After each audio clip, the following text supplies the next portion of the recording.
Okay, we're almost done. Yeah, this is, I think it's the last slide. It is, good. Okay, there's a paradox. And this is where we're going to find a way to communicate with them, right? I want this to be practical and pastoral. God's call and promise takes root in human nature. Okay, so we already believe that. But it corresponds to our human aspirations and values. So the human aspiration and values that all these various secular trends are pointing to, we already understand that. All we have to do is make a connection between that and the nature. So you could see why Pink Hairs brings up nominalism. There has to be something in the nature. Otherwise, these things are just a staccato of decisions that are being made in our lives. So there's a relevancy to it. So we have to find a way to connect what the aspirations that they're searching for are the same aspirations we're searching for, and we've come to different answers. And it can't just be because, you know, we were born Catholic or we married a Catholic. There has to be some other explanation that we have to profess to that, in all honesty. These values in the secular world, justice, freedom, truth, there are values. Why are they any different? They are all are derived from the same nature. Don't you think we can make the argument that even as positivism grew out of the French Revolution and such, the things that you were fighting for were things that they're Christian values, even if they weren't being expressed well by Christians during the time, right? We can't always, you know, pick on the way that things aren't explained well. If things aren't lived out well by Christians, that never negates the truth. So you know if somebody says to you, well, why would I follow a church that have done so many bad things? You know, so the logic is if somebody, you know, doesn't do things well, then we should no longer consider them to have any aspirations to that. You hear people say we should get rid of this institution of marriage. Not Catholic Orthodox people like you here, but in society. Because how many end in divorce? Let's forget about it. If it's not working, why not do away with it? Well, nobody would do that about truth. How many people lie? How many things are not being told in a truthful and honest way? Should we therefore not care about truth anymore because so many people lie? It's just, you take the same logic and apply it elsewhere, and you can see the absurdity and the point, all right? So all we have to do is find a way to connect the same, and this is rephrasing what Augustine did. We have to find ways to say, look, the justice, the freedom, the truth, the beauty, the truth, the goodness, the liberty, the justice, these are all things. These are Christian values and virtues, and we're all searching for them together. And they're not entirely mutually exclusive. And isn't it funny that you are searching for the same things that our faith holds dear? Isn't that funny? But this is always going to be the issue. Our understanding of sacrifice and its redemptive nature is absolutely antithetical to the secular version of happiness because they are simply concerned with subjective contentment. So the passion, Christ's death, absolutely is outside of the world's logic. It doesn't make any sense to them. Remember, it's folly. What is it? It was the 1 Corinthians, I think, folly to the Jews and an obstacle to the Greeks. I mean, if you were a Jew waiting for your Messiah and you said the Messiah came but he got killed, excuse me? And the Greeks, you have a God and they killed a God, how does that happen? I mean, you could see. We're in a different realm here. You know, these are characteristics of a Christian. Poverty, affliction, hunger. Why are these things being held up in the Beatitudes?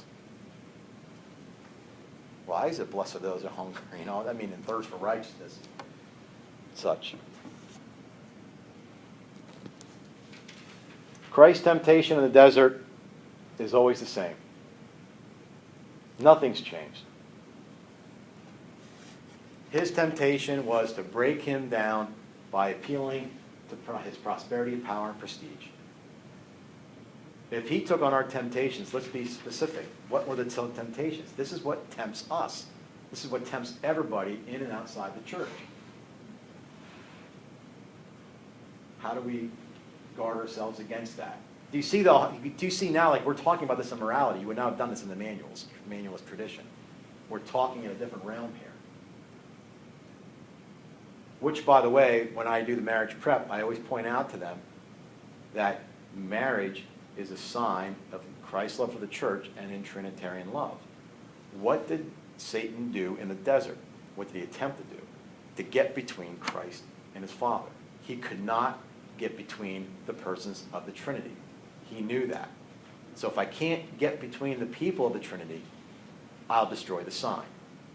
Because you know, if you were trying to get to a particular location and some jerk turned all the signs around, you'd be wandering all over the neighborhood.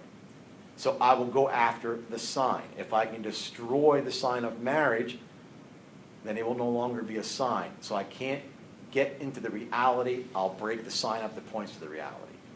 So really, that's what the whole thing, that's why the Catholic Church is so adamant about this. All right? So these temptations are the same.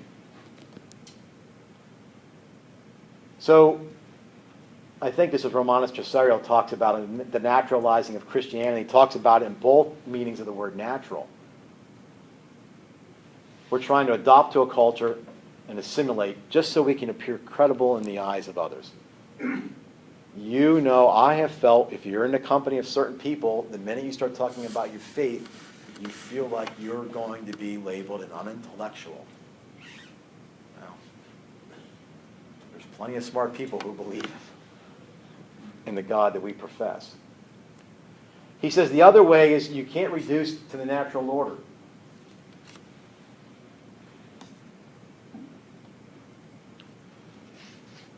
You know, it's a biological reduction. We can't bring everybody down to their biology.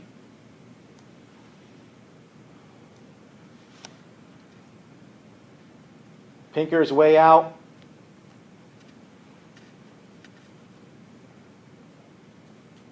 I know it sounds simple. But he says we have to listen to the word. That word has to lead to practice. He kind of dots it out. And it has to culminate in concrete actions. So it's the difference between a philanthropist and somebody who, a philanthropist might love humanity. But a person who's down on the ground feeding the homeless loves that person. Right? So some people love the idea of family because family's messy, it's loud, it's obnoxious sometimes, especially when you got some Polish chuchis out there that can be loud. My wife used to say, coming to my house between the Italians and the Polacks, she said, I've never seen 7 people talk and not one person is listening. She goes, you guys are all talking. And who are you talking to? I said, I don't know. We're just saying what we want to say. She goes, to who? I said, to the table. But anyway, that's messy, right? And we're going to have to, and I always thought we have to be radical in this. And he said we have to hear, meditate, pray, and practice. Now, I have something I want to add to that. Not that you have to write it down, but I love G.K. Chesterton. I'm sure you guys do too. One of his books called The Thing. I'll read it to you. The modern world, with all its modern movements, is living on Catholic capital. It is using the truths that remain to it out of the old treasury of Christendom. It includes many truths that were known to pagan antiquity, but they have been crystallized in Christendom. But it is picking up things that it cannot carry on at all. My point is that a lot of the things that the secular culture is grabbing are things that have been true and dear to the Christian faith, but they preceded the Christian faith because of natural revelation, but the Christian faith took it, baptized it, crystallized it. They're trying to remove Christ, have a Christianity without Christ, because they like the kernel of this, but they've lost the glue that's going to hold it all together, says Chesterton. He has one more thing, and then we're done. He says, humanism, it may try to pick up the pieces, but how can it stick them together? What will prevent one humanism, and this is pretty good, from wanting chastity without humility? Or how about humility without chastity? Or another, truth and beauty without either? The problem of an enduring ethic in a culture, it consists in finding an arrangement of the pieces by which they remain related, as do stones arranged in an arch. In other words, these things are built as a foundation that you pull one.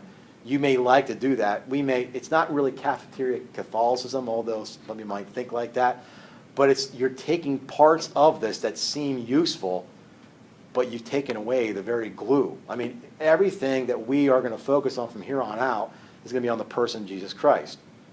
Once you don't understand what that person is, everything is going to be an error outside of that, which is why next week we'll focus on what does it mean when I'm made in God's image?